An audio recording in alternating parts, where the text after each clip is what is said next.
Today we're going to Bird Island. We're taking a kayak adventure out to Bird Island. We're gonna head out into those backwater creeks that will take us out to the backside of Sunset Beach to a nature preserve. And we will do 2 stops on this trip. Our first stop is a little area that I call Crab Island. And in Crab Island, we're gonna get up close and personal with all of our little critters that are living in there. And I'll educate you. I'll tell you anything you wanna know about any kind of critters that are living in there. Blue crabs, hermit crabs, fiddler crabs, sea snails, birds, all that good stuff. Here's a little hermit crab. So all these are sea snails unless they're not. From there, we'll get back into our kayaks and we'll go over to the other section of Bird Island. We can walk around to the beach side and look for sand dollars and maybe take a dip in the ocean. And then once we're done there, we will catch a tide change. So going out there, we're going out with the outgoing tide. And while we're out there, we will catch the tide change and come back in with the incoming tide. So it's a nice, easy tide ride both ways. Is there any certain level of skill needed to do this? No, not really. Just need to be capable. If you don't know how to swim, that's okay. We'll strap you in a life jacket.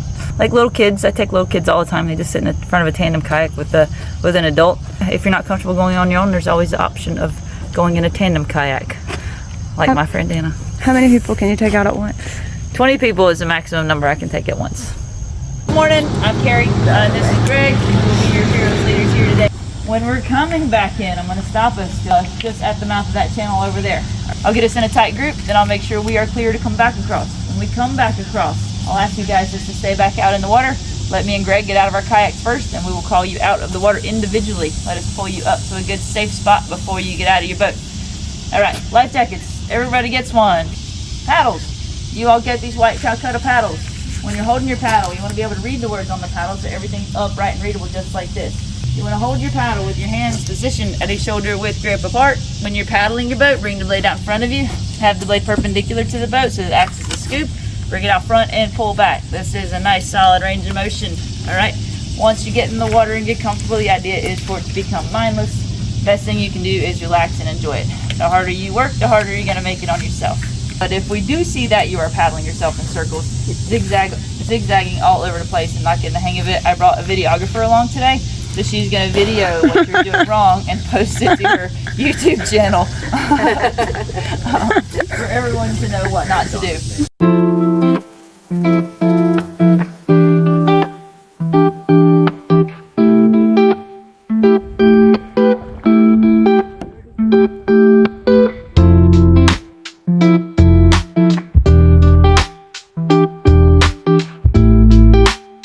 Being with nature and aquatic life. Cari's commentary. She's so knowledgeable about all the aquatic life, marine life and birds. And makes it very interesting. Growth will push out the dead grass. Now the dead grass is just floating around or whatever. So when we get these real high tides, all that dead grass will float around with that high tide and it'll clump together. And then when the tide falls, wherever there's a big clump, that's kind of where that grass just sort of lays other grass down. It actually creates a natural nesting area for a lot of for some of our shorebirds, like for instance the flapper rail.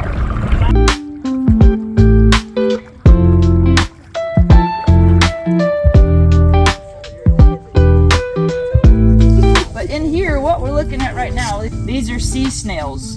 Those are fiddler crabs. The fiddler crabs make the holes in the sand. Male fiddler crabs have one big claw and one little claw. The female fiddler crabs just have 2 little claws. When hermit crabs are born, they just have like a little speck of a shell. It's minimal.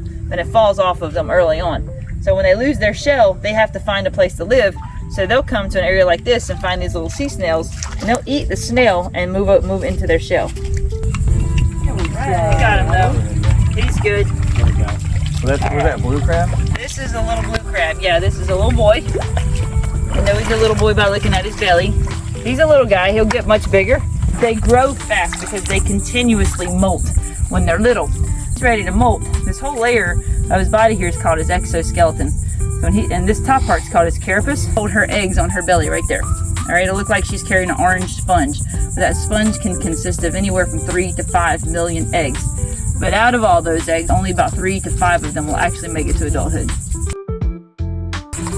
that's how you put a crab asleep. If you want to wake him back up, just pick him back up.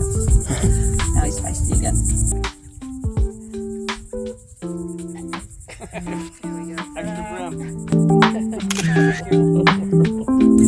say that only professionals should try this? Definitely. Most definitely.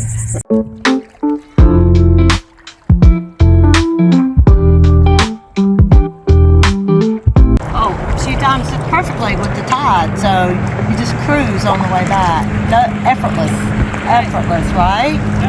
Effortless. Rip does the sunset cruises and charter fishing. He's real knowledgeable of the area. He's been here his whole life. He knows all the good spots to catch fish. Tell me about what you offer.